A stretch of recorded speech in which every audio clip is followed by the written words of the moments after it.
I'd like to tell you about the strangest secret in the world. Not long ago, Albert Schweitzer, the great doctor and Nobel Prize winner, was being interviewed in London, and a reporter asked him, "Doctor, what's wrong with men today?" The great doctor was silent a moment, and then he said, "Men simply don't think." And it's about this that I want to talk with you. We live today in a golden age. This is an era that man has looked forward, dreamed of, and worked toward for thousands of years. But since it's here, we pretty well take it for granted. We in America are particularly fortunate to live in the richest land that ever existed on the face of the earth, a land of abundant opportunity for everyone. But do you know what happens? Let's take 100 men who start even at the age of 25. Do you have any idea what will happen to those men by the time they're 65? These 100 men who all start even at the age of 25 believe they're going to be successful. If you asked any one of these men if he wanted to be a success, he'd tell you that he did. And you'd notice that he was eager toward life, that there was a certain sparkle to his eye, an erectness to his carriage, and life seemed like a pretty interesting adventure to him. But by the time they're 65, 1 will be rich, 4 will be financially independent, 5 will still be working, 54 will be broke. Now think a moment. Out of the 100, only 5 make the grade. Why do so many fail? What has happened to the sparkle that was there when they were 25? What's become of the dreams, the hopes, the plans? And why is there such a large disparity between what these men intended to do and what they actually accomplished? When we say about 5% achieve success, we have to define success. And here's the definition. Success is the progressive realization of a worthy ideal. If a man is working toward a predetermined goal and knows where he's going, that man is a success. If he's not doing that, he's a failure. Success is the progressive realization of a worthy ideal. Rollo May, the distinguished psychiatrist, wrote a wonderful book called Man's Search for Himself. And in this book he says, the opposite of courage in our society is not cowardice, it is conformity. And there you have the trouble today. It's conformity. People acting like everyone else, without knowing why, without knowing where they're going. Now think of it.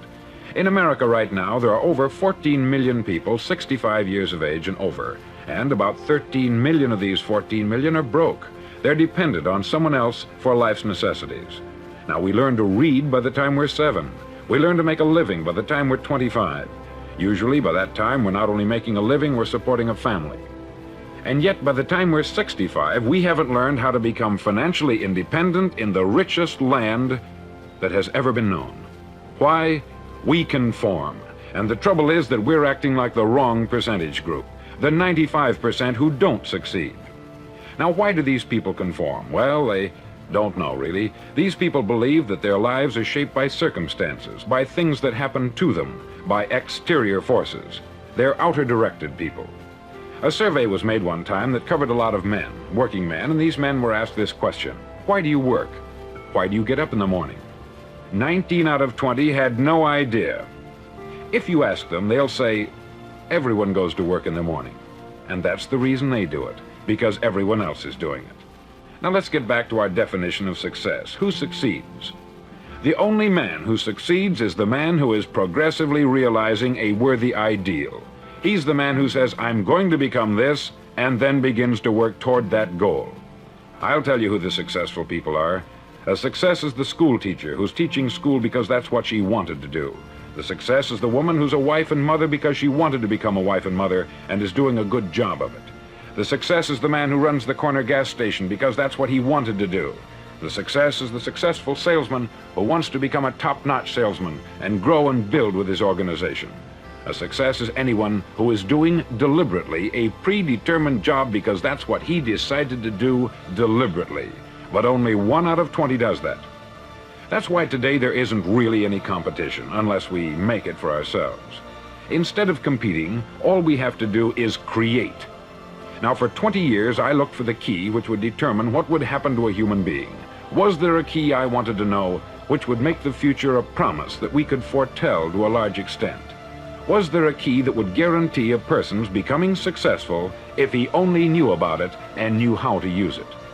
Well, there is such a key, and I've found it. Have you ever wondered why so many men work so hard and honestly without ever achieving anything in particular, and others don't seem to work hard and yet seem to get everything? They have the magic touch. You've heard them say that about someone. Everything he touches turns to gold. And have you ever noticed that a man who becomes successful tends to continue to become successful? And on the other hand, have you noticed how a man who is a failure tends to continue to fail? It's because of goals. Some of us have them, some don't. People with goals succeed because they know where they're going. Now think of a ship leaving a harbor, and think of it with the complete voyage mapped out and planned. The captain and crew know exactly where it's going and how long it will take. It has a definite goal. 9,999 times out of 10,000, it will get to where it started out to get. Now let's take another ship, just like the first, only let's not put a crew on it, or a captain at the helm. Let's give it no aiming point, no goal, no destination. We just start the engines and let it go. I think you'll agree with me that if it gets out of the harbor at all, it will either sink or wind up on some deserted beach a derelict. It can't go any place because it has no destination and no guidance. It's the same with a human being. Take the salesman, for example. There is no other person in the world today with the future of a good salesman. Selling is the world's highest paid profession, if we're good at it and if we know where we're going. Every company needs top-notch salesmen, and they reward those men. The sky is the limit for them. But how many can you find? Someone once said, the human race is fixed, not to prevent the strong from winning, but to prevent the weak from losing. The American economy today can be likened to a convoy in time of war. The entire economy is slowed down to protect its weakest link, just as the convoy had to go at the speed that would permit its slowest vessel to remain in formation. That's why it's so easy to make a living today. It takes no particular brains or talent to make a living and support a family today. So we have a plateau of so-called security, if that's what a person's looking for. But we do have to decide how high above this plateau we want to aim for. Now let's get back to the strangest secret in the world, the story that I wanted to tell you today. Why do men with goals succeed in life and men without them fail? Well, let me tell you something which, if you really understand it, will alter your life immediately. If you understand completely what I'm going to tell you from this moment on, your life will never be the same again. You'll suddenly find that good luck just seems to be attracted to you. The things you want just seem to fall in line. And from now on, you won't have the problems, the worries, the gnawing lump of anxiety that perhaps you've experienced before. Doubt, fear, well, they'll be things of the past. Here's the key to success, and the key to failure. We become what we think about. Now let me say that again. We become what we think about. Throughout all history, the great wise men and teachers, philosophers and prophets have disagreed with one another on many different things. It is only on this one point that they are in complete and unanimous agreement. Listen to what Marcus Aurelius, the great Roman emperor, said. He said, "A man's life is what his thoughts make of it." Disraeli said this, "Everything comes if a man will only wait. I have brought myself by long meditation to the conviction that a human being with a settled purpose must accomplish it, and that nothing can resist a will that will stake even existence for its fulfillment." Ralph Waldo Emerson said this, "A man is what he thinks about all day long." William James said, "The greatest discovery of my generation is that human beings can alter their lives by altering their attitudes of mind." And he also said, "We need only in cold blood act as if the thing in question were real, and it will become infallibly real by growing into such a connection with our life that it will become real. It will become so knit with habit and emotion that our interest in it will be those which characterize belief." He also said this, "If you only care enough for a result, you will almost certainly attain it. If you wish to be rich, you will be rich. If you wish to be learned, you will be learned. If you wish to be good, you will be good. Only you must then really wish these things, and wish them exclusively, and not wish at the same time 100 other incompatible things just as strongly." In the Bible you read, in Mark 9:23, "If thou canst believe, all things are possible to him that believeth." Dr. Norman Vincent Peale said this, "This is one of the greatest laws in the universe. Fervently do I wish I had discovered it as a very young man. It dawned upon me much later in life, and I've found it to be one of the greatest, if not my greatest discovery, outside of my relationship to God. And the great law, briefly and simply stated, is that if you think in negative terms, you'll get negative results. If you think in positive terms, you will achieve positive results. That is the simple fact which is at the basis of an astonishing law of prosperity and success. In 3 words, believe and succeed. William Shakespeare put it this way: our doubts are traitors and make us lose the good we oft might win by fearing to attempt. George Bernard Shaw said, people are always blaming their circumstances for what they are. I don't believe in circumstances. The people who get on in this world are the people who get up and look for the circumstances they want, and if they can't find them, make them. Well, it's pretty apparent, isn't it? And every person who discovered this for a while believed that he was the first one to work it out. We become what we think about. Now, it stands to reason that a person who's thinking about a concrete and worthwhile goal is going to reach it, because that's what he's thinking about. And we become what we think about. Conversely, the man who has no goal, who doesn't know where he's going, and whose thoughts must therefore be thoughts of confusion and anxiety and fear and worry, becomes what he thinks about. His life becomes one of frustration, fear, anxiety, and worry. And if he thinks about nothing, he becomes nothing. Now, how does it work? Why do we become what we think about? Well, I'll tell you how it works as far as we know. Now, to do this, I want to tell you about a situation that parallels the human mind. Suppose a farmer has some land, and it's good, fertile land. Now, the land gives the farmer a choice. He may plant in that land whatever he chooses. The land doesn't care. It's up to the farmer to make the decision. Now, remember, we're comparing the human mind with the land, because the mind, like the land, doesn't care what you plant in it. It will return what you plant, but it doesn't care what you plant. Now, let's say that the farmer has 2 seeds in his hand. One is a seed of corn, the other is nightshade, a deadly poison. He digs 2 little holes in the earth and he plants both seeds, one corn, the other nightshade. He covers up the holes, waters, and takes care of the land, and what will happen? Invariably, the land will return what is planted. As it's written in the Bible, as ye sow, so shall ye reap. Remember, the land doesn't care. It will return poison in just as wonderful abundance as it will corn. So up come the 2 plants, one corn, one poison. Now, the human mind is far more fertile, far more incredible and mysterious than the land, but it works the same way. It doesn't care what we plant. Success, failure. A concrete, worthwhile goal, or confusion. But what we plant, it will return to us. You see, the human mind is the last great unexplored continent on the earth. It contains riches beyond our wildest dreams. It will return anything we want to plant. Now, you might say, well, if that's true, why don't people use their minds more? Well, I think they've figured out an answer to that, too. Our mind comes as standard equipment at birth. It's free, and things that are given to us for nothing, we place little value on. Things that we pay money for, we value. The paradox is that exactly the reverse is true. Everything that's really worthwhile in life came to us free. Our mind, our soul, our body, our hopes, our dreams, our ambitions, our intelligence, our love of family and children and friends. All these priceless possessions are free, but the things that cost us money are actually very cheap and can be replaced at any time. A good man can be completely wiped out and make another fortune. He can do that several times. Even if our home burns down, we can rebuild it, but the things we got for nothing, we can never replace. The human mind isn't used merely because we take it for granted. Familiarity breeds contempt. It can do any kind of job we assign to it, but generally speaking, we use it for little jobs instead of big important ones. Universities have proved that most of us are operating on about 10% of our abilities. Decide now, what is it you want? Plant your goal in your mind. It's the most important decision you'll ever make in your entire life.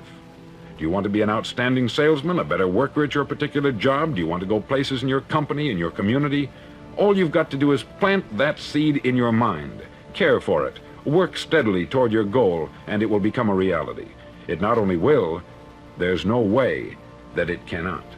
You see, that is a law, like the laws of Sir Isaac Newton, the laws of gravity. If you get on top of a building and jump off, you'll always go down. You'll never go up.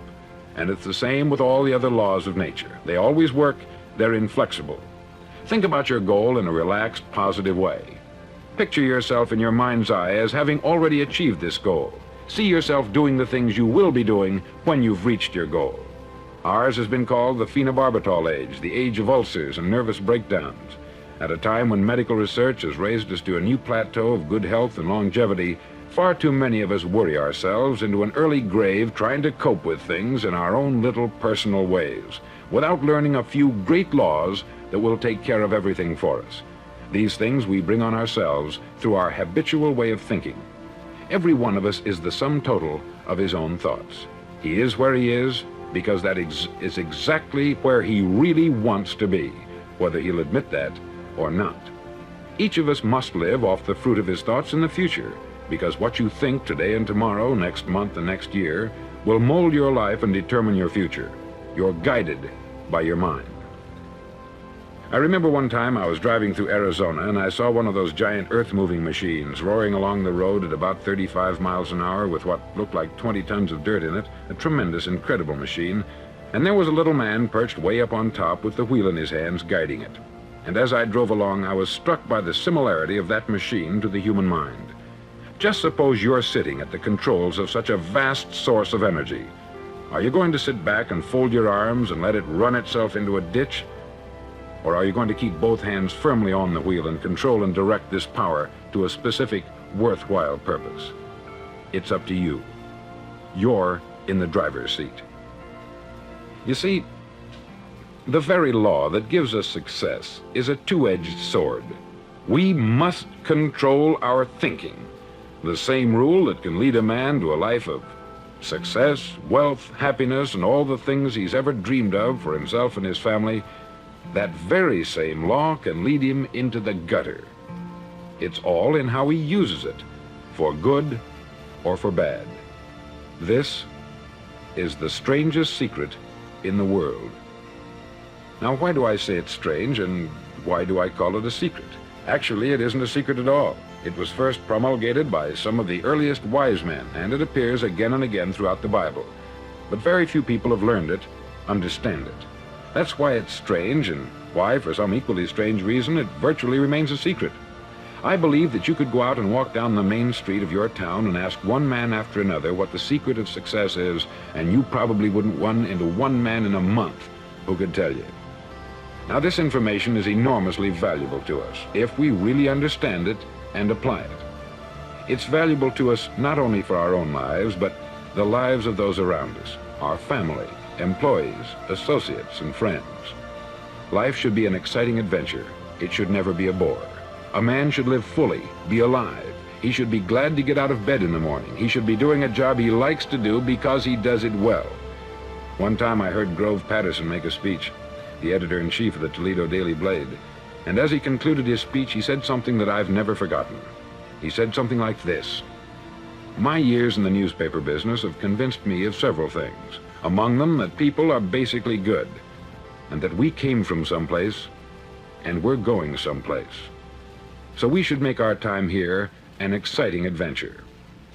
The architect of the universe didn't build a stairway leading nowhere."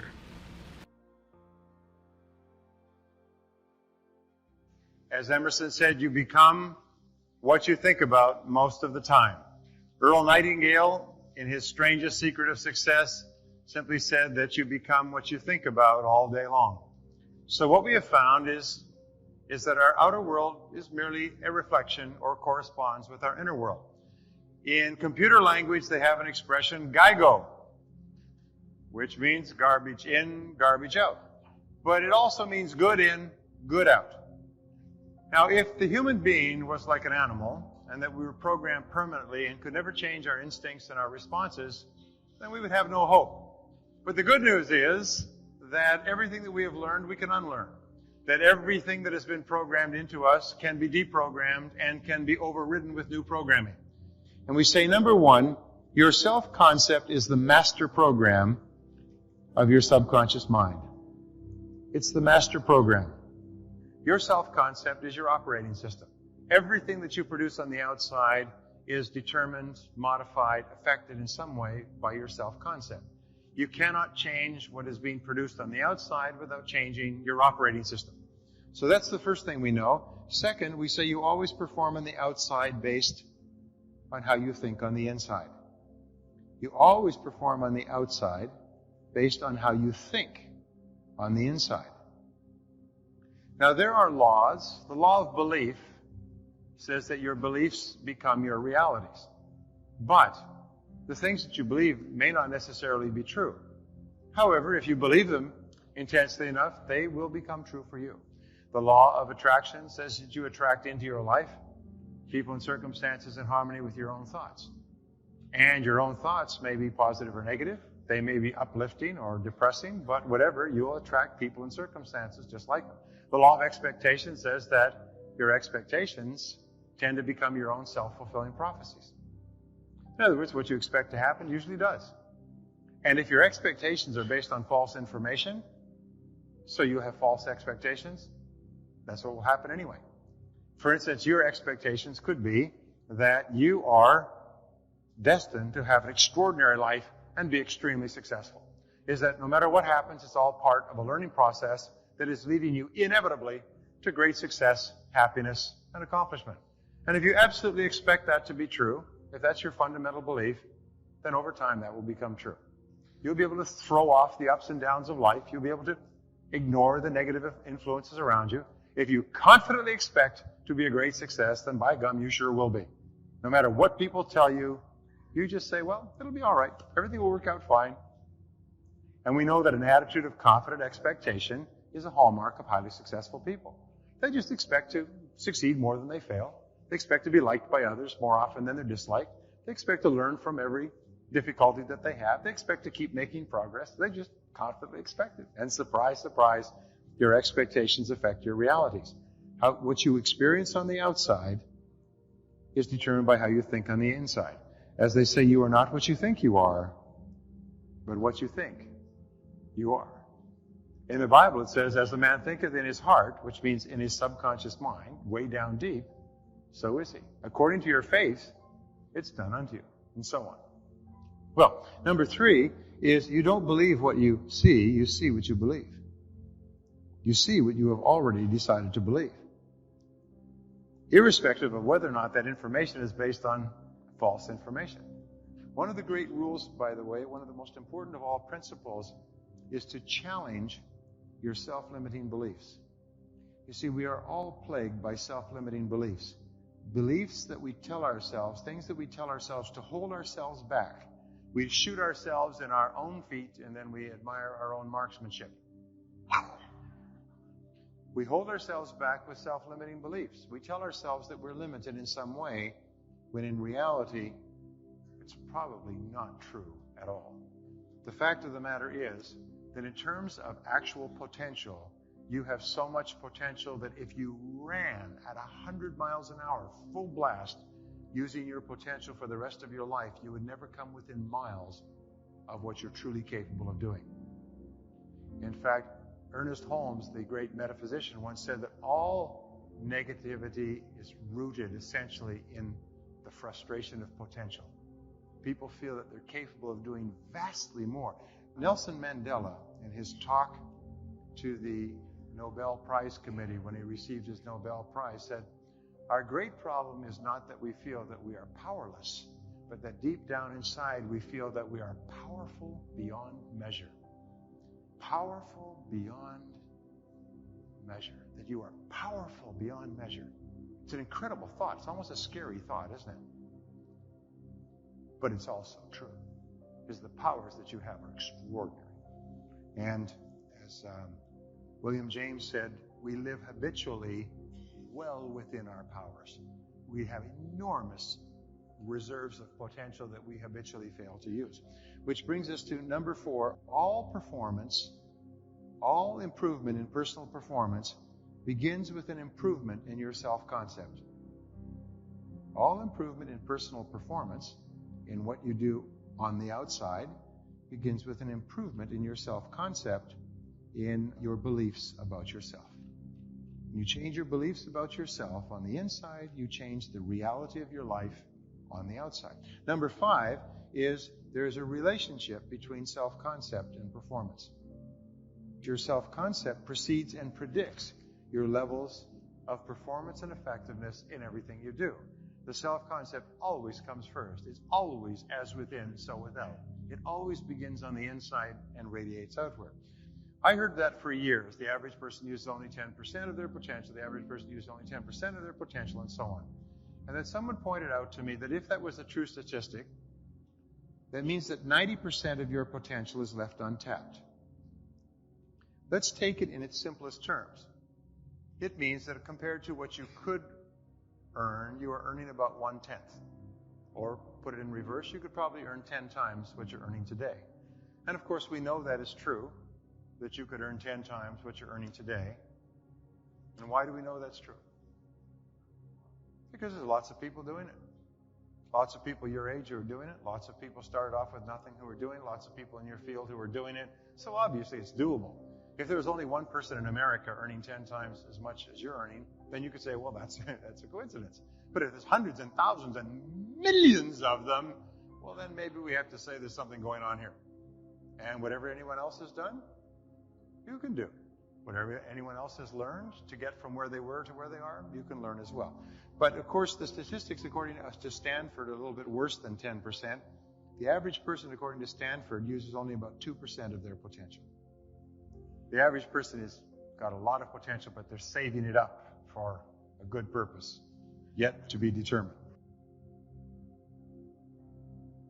We also know there's a direct relationship between the amount of your potential you use and your self-concept. And since the average person, let's use 10% as a generous estimate, since the average person's self-concept is far more limited than it needs to be, then your level of effectiveness is limited as well. We also know something else. We know that your self-concept is subjective. In other words, what you think and feel and believe about yourself is not based on reality. It's not based on fact. It's based on information that you have taken in and accepted as real, and as a result, it has become true for you.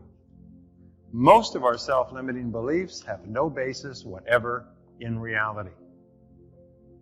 If you ask an adult, can you play a violin? He'll say, no, I don't play a violin. If you ask a child, the child will say, I don't know, I haven't tried yet. The adult is very, very quick to shoot themselves in the foot. The adult is wide open. The child, like the teacher goes up to little Bobby and says, Bobby, what are you doing? He says, well, I'm drawing a picture of God. She said, you can't do that. Nobody knows what God looks like. Yeah, well, they will when I'm done. In other words, young people don't have all the blocks. We say we're old and mature now. You know what older and more mature and wise means? It means we've sold ourselves out. We've settled for less. We've put our dreams in the closet, as they say. We've accepted that we're limited, and whenever possible, we'll encourage as many other people to think the same way too. So we know that your self-concept controls your performance, and your self-concept is subjective. Think about that. You think that you're not good in some particular area of life? You think that your income is limited? It's subjective. Now let me explain to you what I mean.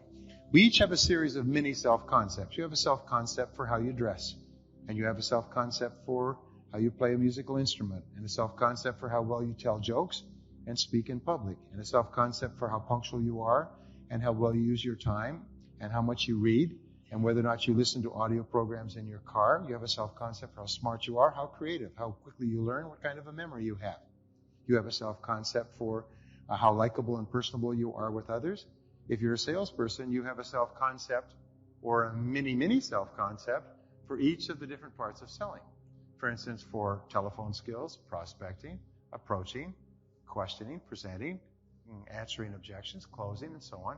You have a whole series of tiny little self-concepts that put all together, combine to give you your overall self-concept as how you are as a salesperson. You have a self-concept for what kind of a parent you are, what kind of a child you are to your parents, what kind of a husband or wife, what kind of a lover you are, what kind of a drinker you are, how much you drink, how much you weigh, You have a self-concept for your manners. You have a self-concept for every part of your life that you consider important. By the way, men have a self-concept for driving. All men are excellent drivers in their self-concept. This, by the way, ladies, is a genetic thing. We have an extra chromosome that has not yet been discovered for excellent driving. You can tell, by the way, when your self-concept is challenged, your inner beliefs about yourself, is because you instantly react negatively.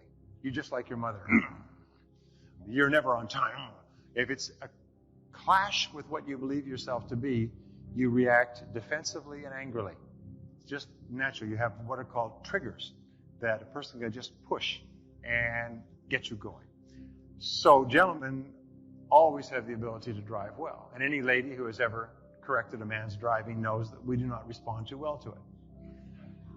Women, by the way, have a self-concept for manners. Women are absolutely wonderful about manners. It is women that actually hold society together because they're so cognizant of the correct ways to do things. And even if a woman is wearing rags and covered with dirt and throwing dishes and screaming, if you ever accuse her of having had poor manners, she will never forget.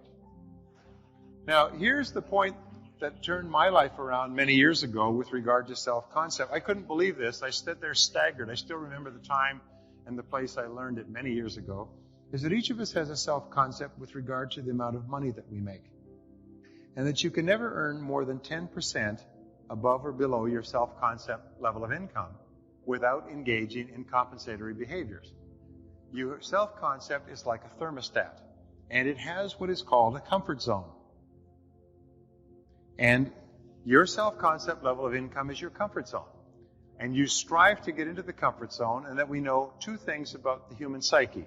We strive to get into a comfort zone and then stay there, and we will resist any change that moves us out of our comfort zone, even positive change. Second of all, if we're moved out of our comfort zone involuntarily for any period of time, we'll struggle to get back into it and rebuild it immediately. Has anybody ever gone on a 2 or 3 week vacation somewhere? You know, you go away, you rent a condominium. Very first thing you do is you go down to the store and buy all the same foods you left back at home. Sometimes you take your own coffee cup, and from our kids, we take their toys, their blanket, and their pillow. In other words, we move and we recreate a new comfort zone.